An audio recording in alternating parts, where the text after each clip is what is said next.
안녕하세요. 올해 30대 초반 여성입니다. 저의 사연이 제 시아버지 당신께는 슬픈 일이었지만 제3자의 입장에서는 빵 터질 수밖에 없는 사연입니다. 한마디로 웃기지만 슬픈, 우픈 사연이지요. 지금부터 저의 사연을 소개할게요. 제가 남편을 만난 건 같은 직장에서였어요. 저는 무역회사를 다녔거든요. 남편은 동갑이었지만 제 직장 타부서의 선배였어요. 전 사무격리직, 남편은 전문 마케터였죠. 제가 사실 대학을 안 나왔어요. 가정 형편상 대학보다는 돈이 급했거든요. 그래서 고등학교 졸업 후 빨리 돈을 벌어야겠다 싶었습니다. 그리고 실제 돈 버는 게 좋았습니다. 남편은 인서울 4년제 대학을 나와서 우리 회사 기획 파트 마케터로 있었으니 대단한 사람이었죠. 무역회사는 항공편으로도 운송을 많이 하지만 선박 물류가 정말 많아요. 그래서 사무 격리인 저도 선박 물류 운송을 하는데 관련 업무를 진행해야 했거든요. 여기서 필수가 영어였어요. 왜 우리가 외국 나갈 때 비행기 타면 출입기록 카드를 쓰잖아요. 그런 것처럼 모든 무역 물품에 저마다의 기록들을 남기고 또 그 카드를 가지고 나라를 통관할 수 있거든요. 몇 번 하면 반복적인 일이 돼서 쉽긴 한데 그래도 전반적으로 모두 영어를 써야 하니까 영어가 꼭 필요했죠. 저야 배움이 짧으니까 먹고 살려면 어쩌겠어요. 공부를 다시 해야 했던 거예요. 그것도 영어를요. 그래서 그때 영어를 배워야 했고, 영어 새벽반을 끊어서 기초부터 다시 시작했어요. 어휴, 그것도 회사서 교육 지원이 되는 게 아니어서 제 박봉으로 쪼개서 학원비까지 내고 월급이 고졸이다 보니까 많지가 않았어요. 180 정도였죠. 거기서 학원비가 장장 45만 원. 우리나라 사교육 대단합니다. 와, 전 나중에 아이들 낳으면 어쩔까 벌써 걱정돼요. 45만 원이 어디 그리 적은 돈인가요? 전 식대는 거의 포기하고 도시락을 싸서 회사를 다녔어요. 일주일에 식대가 채 5만 원을 넘지 않았죠. 반찬 2개로 돌려 싸서 다니는 거예요. 정말 지독하죠. 그렇게 식대를 아끼고 차비는 집이 가까웠으니까 그나마 다행으로 걸어 다녔거든요. 45만 원 학원비 내고 전화비 내고 엄마 용돈 드리고 나머지 120만 원을 꼬박꼬박 저금했어요. 제가 그때 경제관념을 확실히 익혔어요. 삶은 좀 공상맞았지만 그때 그렇게 모은 돈이 정말 꽤 됐거든요. 대학 나온 친구들도 놀랄 만큼. 나중에 시집갈 때 현금으로만 1억 종잣돈을 모았었죠. 제가 고등학교 졸업하자마자 근 10년 근무하고 밤엔 알바도 뛰었거든요. 그러니 엄청 열심히 살았죠. 그래도 잠잘 시간 쪼개가며 배워야 하니까 몸은 엄청 피곤하고 그런데 묘하게 열의가 더 생기는 생동감이 들었습니다. 까막눈 할머니들이 나중에 한글 배우실 때 그렇게들 행복해 하시잖아요. 그 느낌을 알겠더라고요. 이래서 사람은 당사자가 되어보지 않으면 함부로 말하면 안 되나 봐요. 뒤늦게라도 공부를 다시 해보겠다는 각오를 갖는 것 자체가 대단한 사람이라는 것을 저는 영어 공부로 깨달았어요. 그렇게 반년 정도를 새벽 공부와 일을 병행하고 있을 무렵 지금의 남편과 연인이 되었죠. 어떻게 그렇게 되었냐고요? 그것도 영어가 맺어준 인연이에요. 토익 성적을 회사에 제출해야 할 일이 생겼는데 기초 영어 배우는 거랑 토익은 또 완전 다른 영역인 거예요. 토익은 비즈니스 용어나 학술 용어를 주로 배워 시험을 치르는 거거든요. 그러니 일상 회화 수준으로 배운 기초 영어랑은 판회하게 다른 거였죠. 토익 시험을 앞두고 제가 지금의 남편을 찾아가서 부탁을 했어요. 남편으로 말할 것 같으면 회사에서 토익 점수가 가장 높기로 소문난 수재였거든요. 900점대로 저한테로 따지면 제가 감히 범접할 수 없는 거의 천상계 사람이었죠. 급한 마음에 용기를 내어 도움을 요청했어요.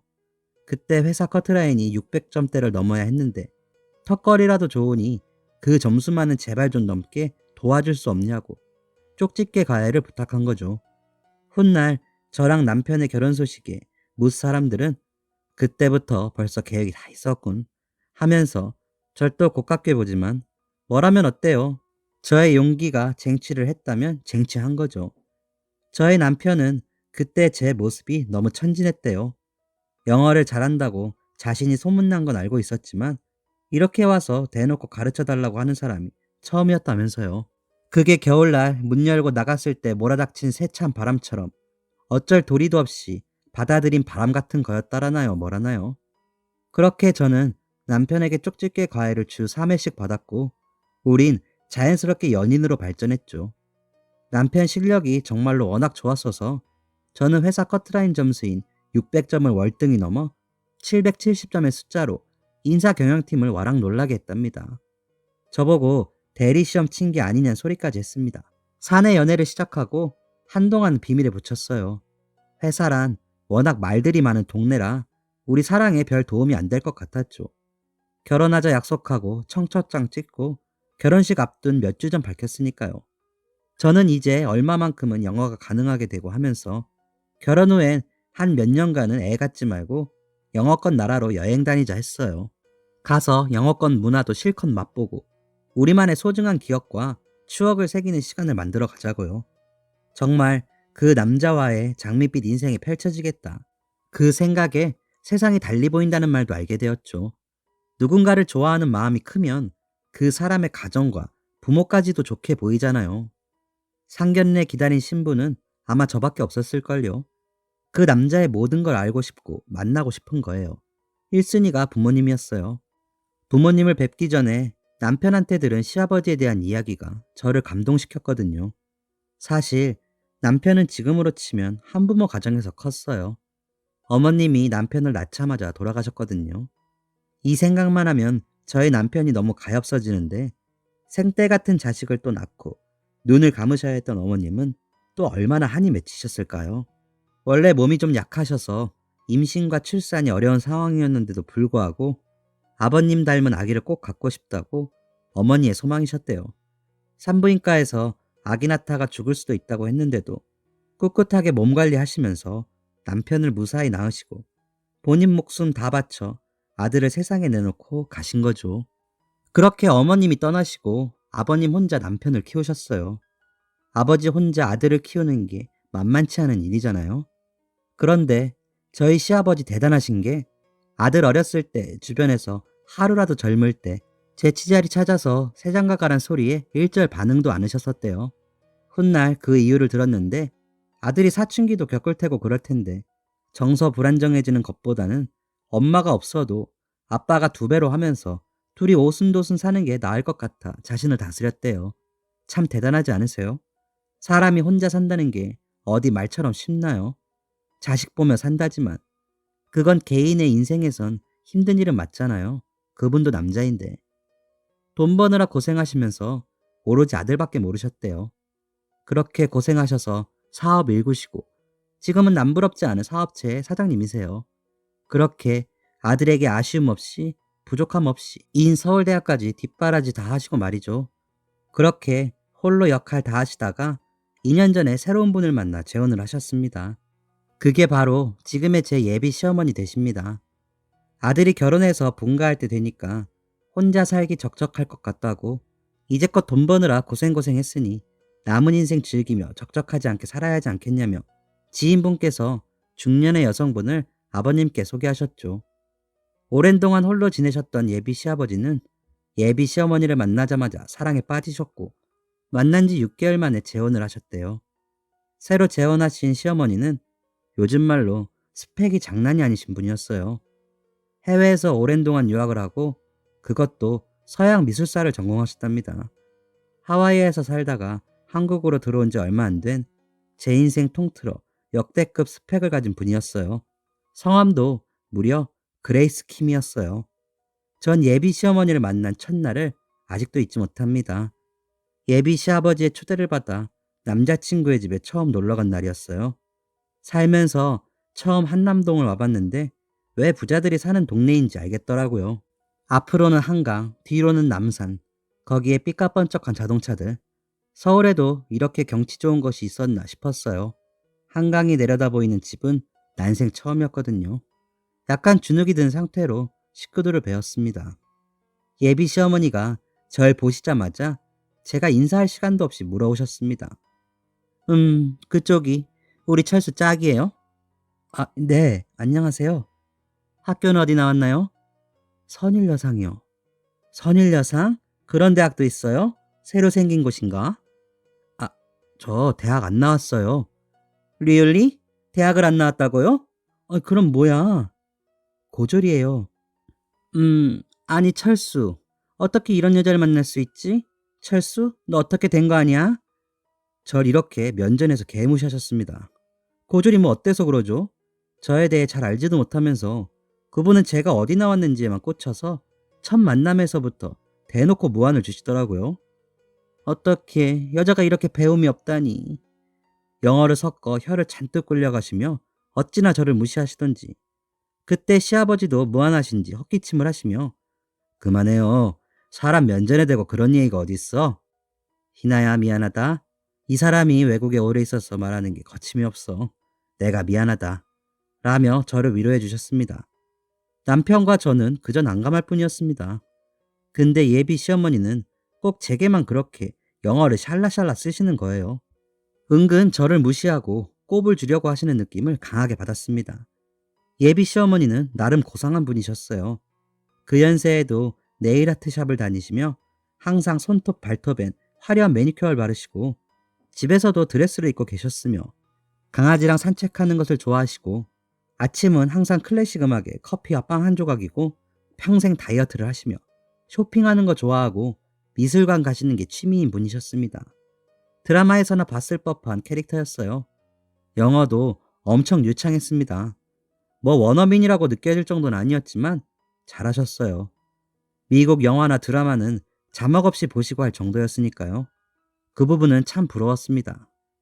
그래서 예비 시어머니를 만나면 항상 기가 죽었습니다. 아니, 예비 시어머니가 항상 의도적으로 저의 기를 죽이는 것 같았어요. 그 알 수 없는 느낌이 있었어요. 너 이것도 몰라? 하는 느낌. 그래서 되도록이면 예비 시어머니와 단둘이 있게 되는 경우는 피하고 싶었습니다. 연애하는 동안 종종 남자친구의 집을 놀러 갔지만 예비 시아버지와 다르게 예비 시어머니는 저를 그닥 탐탁지 않아 하시는 것 같았어요. 남편은 항상 제 방패막이가 되어 예비 시어머니가 조금이라도 저를 무시하려는 것 같으면 모두 막아주곤 했습니다. 그리고 드디어 상견례 날이 잡혔습니다. 고급 한정식집을 예약해서 양가 부모님과 함께 만났지요. 요즘은 결혼도 실리적으로 하는 게 대세라 저희는 예물 예단 모두 생략하기로 했습니다. 남편이 부족함 없이 살기도 하니 예물이나 예단에 드릴 돈은 여행을 다니며 견문을 넓히자며 값진 곳에 쓰자고 했어요. 시아버님이 재혼을 하시면서 남편이 독립을 하는 바람에 웬만한 살림살이는 남편이 살던 집에 다 있었거든요. 그것도 다 새 거로 고급진 제품들이었어요. 2년 전에 모두 구입했으니 새 거나 다름없었지요. 아버님도 너희들만 행복하면 된다고 양가 예물 예단할 필요 없으니 사돈 대신에 친정어머님께도 잘 얘기해드리라고 했거든요. 저희 엄마도 물론 오케이 하셨죠. 그래서 제가 침대만 좋은 걸로 사가기로 했는데 사단은 예비 시어머니에게서 났습니다. 뭐? 예물을 안 한다고? 아니, 이게 어느 나라 법도야?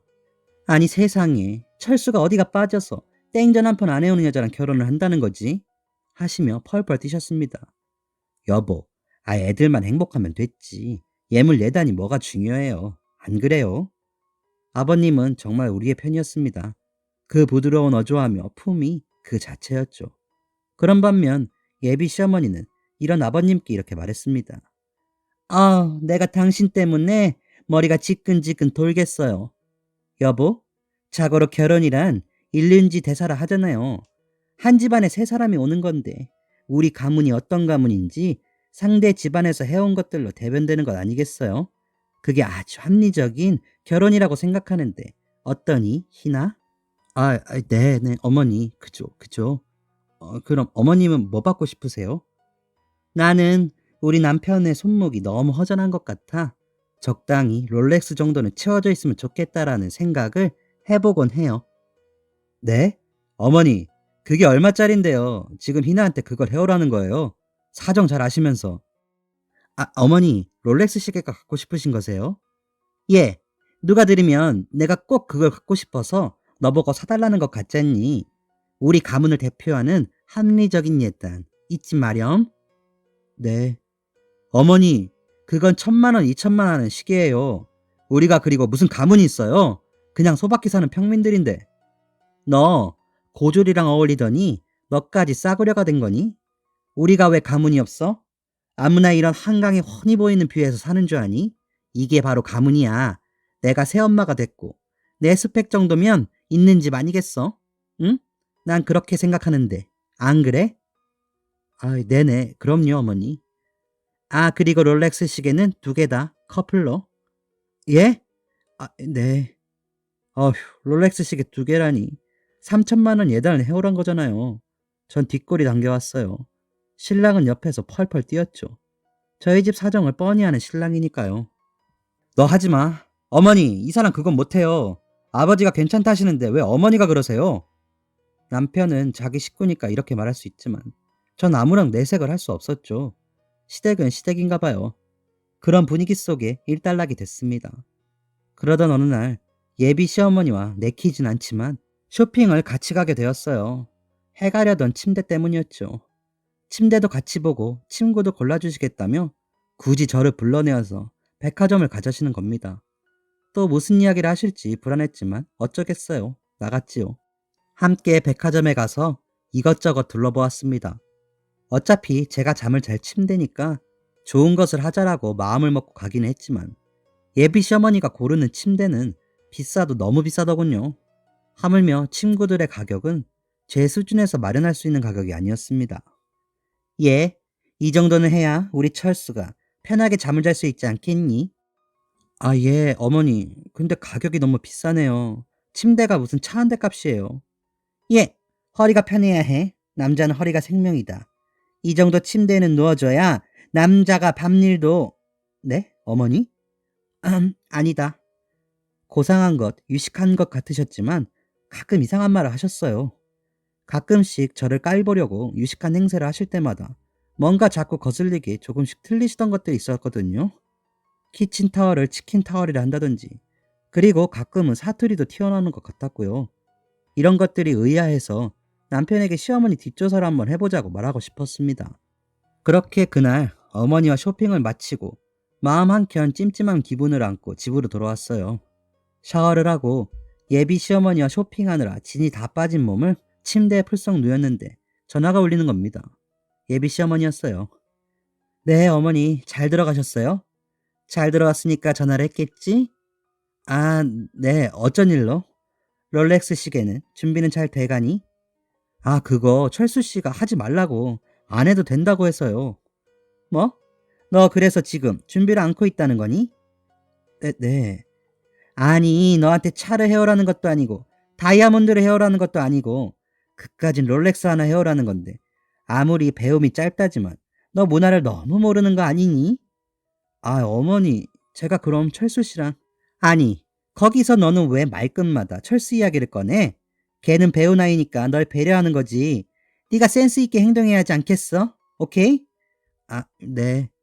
철수한테는 이 일에 대해 입도 뻥끗하지 마라. 알겠니? 너랑 나 우리 둘만 하는 거야.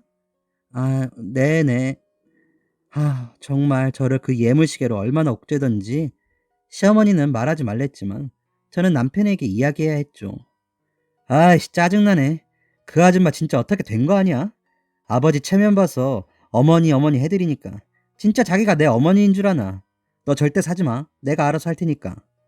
나 괜찮을까? 내가 있는데 뭘? 근데 자기야, 새어머니 프로필 한번 제대로 떼어본 적 있어? 프로필? 응, 유럽 대학에서 정말 공부한 거 맞냐고. 하와이에서 산 거 맞냐고. 왜? 나만 그래? 난 새어머니 좀 의심가. 내가 못된 생각하는 건가? 아니야. 사실 나도 그래왔어. 진짜? 근데 왜 가만히 있어? 그럼 뭐 꼬치꼬치 형사마냥 따져 묻냐? 앞장 세워서 학적부라도 보자고 해? 못할 건 또 뭐야? 설령 아니라 쳐. 뭐 그럼 어쩔 건데. 아버지가 행복하시다는데. 근데 새어머니 아버님이랑 결혼하실 때 시계 해왔어? 시계는 무슨. 오히려 아버지가 돈을 주고 데려오셨다. 뭐? 그게 무슨 소리야? 하와이에선 여자가 남자를 데려가는 원주민들 풍습에서 유래했다나 뭐라나. 왜? 우리 제주도에도 전통 혼례 방식으로 있긴 하거든. 남자가 여자랑 결혼을 하려면 결혼 지참금이라고 해서 신부집에 3천만 원을 주고 데려와. 그래서 그런가 보다 했지. 그래서 얼마를 줬는데? 아, 왜 물어? 아니, 말 나온 김에. 1억. 뭐? 1억을 줬다고? 응. 하와이에 동생들하며 건사해야 할 식구들이 그대로 있다고. 그런 자기를 아버지가 데려가는 거니까 그 식구들은 어떻게 하냐고. 아니, 자기야, 말이 돼? 말이 안 돼도 내 삶이냐? 아버지 삶이지. 나도 아버지 재혼하시고 알았어. 돈을 주고 결혼을 하셨다는 걸. 그러니까 지금 자기도 돈을 주고 결혼을 했다라고 표현한 거네.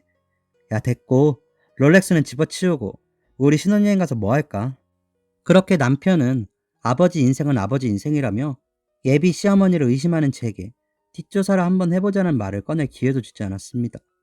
그리고 세상에 국제결혼도 아니고, 아니 국제결혼이라고 쳐도 1억이라뇨. 저는 시어머니의 정체가 미치도록 궁금해졌어요. 제 마음은 무언가 찝찝하고 꼼꼼했어요. 의심투성이었죠. 하지만 일단 롤렉스 시계부터 해결해야 했죠. 어머니, 저기 롤렉스는 안 될 것 같습니다. Why? 철수 씨랑 상의해봤는데요. 뭐? 너 내가 말하지 말라고 했니 안 했니? 배운 게 없다더니 이 꼬라지를 벌써부터 나한테 보이는 거니? 잔말 말고 내 말 들어. 난 너 같은 며느리 보려고 나 그 생고생하면서 유럽에서 공부한 거 아니다. 내 체면을 봐서라도 네가 성의를 보여야지. 잔말 말고 예단 그렇게 해. 아휴, 정말 이분 왜 그렇게 고가의 시계를 원하고 있는 걸까요? 신랑은 이 얘기를 듣고 노발대발하며 급기야 예비 시어머니와 말다툼을 하게 되었어요. 아니 어머니, 지금 3천만 원짜리 예물시계를 해오라는 속셈이 뭐세요? 어머 어머, 얘 봐. 고졸이랑 어울리더니 속셈이라니? 너 나 속물 취급하니? 지금 어머니 행태가 딱 그거잖아요. 막말로 어머니 자식도 아니면서 결혼 참에 한몫 뜯어내려는 거 아니세요? 뭐? 교양업계 그게 무슨 말이야? 지금 어디 어른들 앞에서 노상방뇨야? 여보, 나 희나가 너무 얄미워요. 나를 어떻게 시샘하든지. 아니, 내가 지보다 더 배웠다고 이러나 봐요. 우리가 시계 하나 상징으로 그까지 롤렉스 하나씩 나눠 갖게 해달라는 게 뭐가 잘못됐어요? 철수, 너 어머니한테 사과해. 그게 무슨 버르장머리 없는 말이야? 내가 널 그렇게 키웠어? 아버지, 아버지 저 두 말 안 씁니다. 이 문제 더 거론 마세요. 그 와중에도 예비 시어머니, 고성방가를 노상방뇨라 말씀하신 게 제 귀에 쏙 들어와 박혔습니다. 그렇게 대판 뜬 이후 전 지옥이 시작됐습니다. 예비 시어머니는 절 더더욱 무시하기 시작했고 대놓고 미워했어요. 못 배웠으면 입이나 무거울 것이지. 아휴, 어디서 저런 천한 것을. 가끔씩 저를 만날 때마다 눈을 뱁새처럼 뜨고는 못 잡아먹어서 안달인 사람처럼 보였습니다.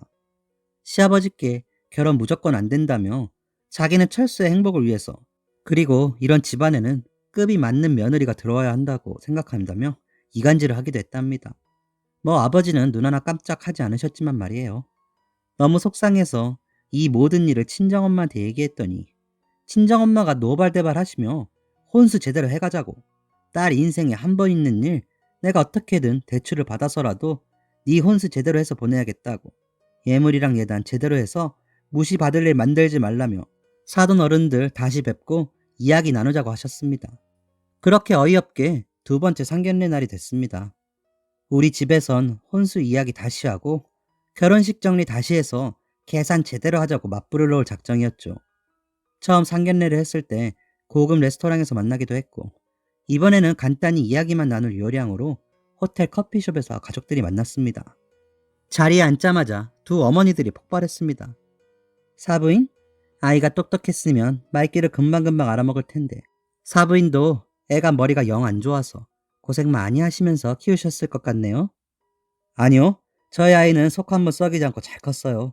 오히려 사부인이 유럽서 공부를 많이 하셨다고 해서 저희는 사부인이 깨어 계신 분인 줄 알았는데, 유럽 어디서, 대체 공부를 어디서 하셨길래 이렇게 얼토당토 않는 고집을 내세우시나 너무 궁금하네요. 저희 엄마에게 이런 모습이 있으셨다니 아무래도 딸이 당하는 모습에 작정하신 것 같더라고요. 말을 한들 뭐 고조를 배출하는 그런 집에서 아시겠어요? 자격지심은 뭐 누구에게나 있는 거니까 배운 내가 참아야지. 안 그래요, 여보? 뭐. 난감한 표정으로 아버지가 헛기침 같은 웃음을 토해내시며 땀을 닦아내셨어요. 저희 아버님은 신기하게 새어머니 앞에서만 있으면 꿀먹은 벙어리가 돼요. 고졸고졸 하시는데 그러면 사부인께서 지식인으로서 유럽의 서양 미술사 좀 한번 쭉 읊어주세요. 듣고 싶어요, 사부인. 네? 여기서요? 네, 어때요? 그렇게 오랫동안 유럽서 계셨으면? 그걸 무료로 지금 여기서 풀라고요? 왜요? 모르시는 건 아니죠? 어머, 이 사부인. 딸이 누굴 닮았나 했더니 엄마를 닮아서 그렇게 사람을 분간 못하고 막 들이대는구나. 경우가 없으시네, 정말. 뭐라고요, 사부인? 아, 죄송해요. 쏘리. 할 말 다 하고 얄밉게 사과 같지 않은 사과를 하시는 예비 시어머니께 저희 엄마는 슬슬 도끼가 오르시는 것 같았어요. 예비 시어머니는 저를 개 무시하다 못해 저희 친정엄마까지 대놓고 무시하셨으니까요. 친정엄마가 열이 받을 대로 받으셔서 일을 내실 것만 같았어요. 이러다간 상견례고 뭐고 결혼이 위태로워 보였죠. 이 결혼을 바로 엎어버릴 것 같아 보였죠. 사실 저도 그런 마음이 목구멍까지 차올라 있던 상태였어요. 두 남자들은 서로를 쳐다보며 난감해하고 있었습니다. 그때였습니다. 웬 덩치 큰 외국인이 멀리서 저희 쪽을 한참 바라보더니 갑자기 뚜벅뚜벅 걸어서 우리 쪽으로 와서 예비 시어머니 앞에 떡하고 서는 게 아니겠어요? 긴가민가 하는 표정을 하더니 이내 이와 잇몸이 환하게 만개하여 웃더니 큰 소리로 커피숍이 떠나가게 말합니다.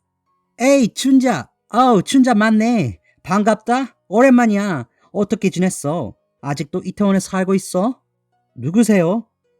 예비 시어머니를 뺀 나머지가 그 사람을 올려다보며 이구동성으로 일제히 물었습니다. 나 춘자 알아요. 나 춘자 친구였어. 나 마이클. 기억하지? 어머 뭐라는 거야 이 곰탱이 같은 게. 어머니 아시는 분이세요? 예. 내가 쟤를 어떻게 알아? 춘자? 왜 나를 몰라? 거짓말하지 마. 난 마이클이야. 우리 예전에 일주일에 7번 만났어. 어머 뭐지 이해감은? 그 외국인은 거침이 없었어요. 마치 저희들을 청중처럼 생각하고 화수분처럼 이야기를 쏟아냈죠. 나 오랫동안 한국에 있었어. 군인이었다. 춘자가 이태원 소방서 뒤 끝내주는 술집 보스였다. 춘자 아가씨들 이태원에서 제일 예뻤어. 그래서 인기가 끝내줬지. 나 미국으로 돌아갔다가 가족들이랑 여행 와서 이 호텔에 있는데 여기서 오랜만에 춘자를 만났네. 반가워, 춘자. 아직도 라이터로 맥주 잘 따? 어머, 뭐라는 거야? 아우, 재수없는 게 짜증나게. 그러더니 얼굴이 뻘개진 시어머니가 그 외국인 싸대기를 힘차게 갈기고 뛰쳐나가는 거예요. 와우, 크레이지! 왜 저래요, 춘자? 그 뒤로 우리는 그 사람을 앉혀두고 소상히 얘기를 들었죠. 세상에 글쎄요. 그레이스 킴이라는 시어머니는요. 알고 봤더니 이태원서 미군들 상대로 바를 운영하던 마담이었던 거예요. 그 외국인이 이태원에 가서 예비 시어머니의 소식을 물었더니 돈 많은 할아버지 꼬셔서 결혼했다. 그래서 이 바닥 은퇴했다. 라는 소문만 있었다 하고요. 그게 우리 예비 시아버지였던 거죠. 춘자란 예명을 달고요. 그 외국인 말이 다 사실이었던 거죠. 그레이스 킴 같은 소리 하고 있었던 거죠. 그녀는 이태원의 마담 김춘자, 아가씨 40명을 거느린 화류의 늙은 여인이었습니다. 저희 아버지가 이태원 쪽 건물을 보러 다닌다는 사실을 알고 의도적으로 공인중개사를 통해서 접근을 한 거더라고요. 이름도 학력도 나이도 모두 가짜였어요. 저희 아버지 그 자리에서 충격 먹으시고 한동안 누워서 못 일어나셨습니다. 정말 돌아가시는 줄 알았습니다. 그래도 무슨 정이 남으셨는지 사정이 있을 거라며 찾겠다는 거예요. 이래서 남자가 한번 여자한테 정 주면 더 무서운 법인가 봐요. 저희 남편이랑 저랑 아버님 뜯어 말리느냐고. 저희 신랑 아버님 앞에서 눈물까지 흘렸어요. 제발 정신 차려달라고. 한동안 정신이 반쯤 나가 있는 시아버님 때문에 결혼식을 미뤄야 하나 어쩌나 했습니다. 그 덕분에 우리 결혼식까지 망칠 뻔했지요. 이름도 속이고 학력도 과거도 모두 속였던 시어머니는 그렇게 자신의 정체를 폭로하고만 마이클에게 싸대기 한 방을 날림으로써 모든 것을 인정한 꼴이 된 거죠. 개망신을 당하고 그 길로 야반도주 주랭랑을 쳤어요. 결국 결혼식 혼주석엔 마음을 조금 추스른 시아버지만 덩그러니 앉아 시어머니 없는 결혼식을 하게 되었고요. 아버님께서는 정신이 돌아오시기까지 꽤 걸렸지만 지금은 김춘자를 조금씩 잊어가고 있는 상태입니다. 아버님이 저는 안쓰럽더라고요. 그래도 의리가 있는 건지 사정이 있을 거라며 자기 여자라고 여기셨던 것 같아요. 전 신랑에게 아버님을 모시고 함께 살자 제안했고 신랑은 아버지가 좀 괜찮아질 때까지 보살펴 드리자며 저의 제안을 받아들여서 남편 본가로 들어가서 아버님이 적적하지 않게 함께 지내고 있습니다. 저희는 그렇게 크게 잘못될 뻔한 가정을 다시 바로잡으며 서로 위하고 살고 있습니다. 그리고 그 문제의 롤렉스 시계는 아버님께 해드렸어요. 생각해보니까 제가 지금의 남편을 헌신적으로 키워서 제게 보내주신 거잖아요. 그게 너무 감사한 거예요. 그래서 친정엄마 몰래 제가 적금부터 해드렸죠. 그때 아버님은 한사코 마다하셨지만 지금은 잘 때도 그걸 끼고 주무신다고 해요. 며느리가 준 선물이라 너무 좋다고요. 본인 말씀으로는요. 결국 롤렉스 시계를 받은 주인공은 따로 있었고 은혜 받을 사람에게 돌아간 거죠. 저희는 김춘자 씨를 혼인빙자 사기죄로 고소해 놓은 상태이나 행방이 아직까지 묘연합니다. 이 자리를 빌어 김춘자 씨에게 한마디 하고 싶습니다. 남은 인생 선량하고 열심히 살아온 할아버지들 등치지 말고 곱게 늙어가길 바란다고요. 남의 눈에 눈물 나게 하면 자신의 눈에는 피눈물 나는 것을 알라고요. 사연 들어주셔서 감사합니다. 모두 건강하세요. 지금까지 사연 들어주셔서 감사합니다. 사연이 재밌으셨다면 구독과 좋아요를 눌러주세요. 감사합니다. 안녕히 계세요.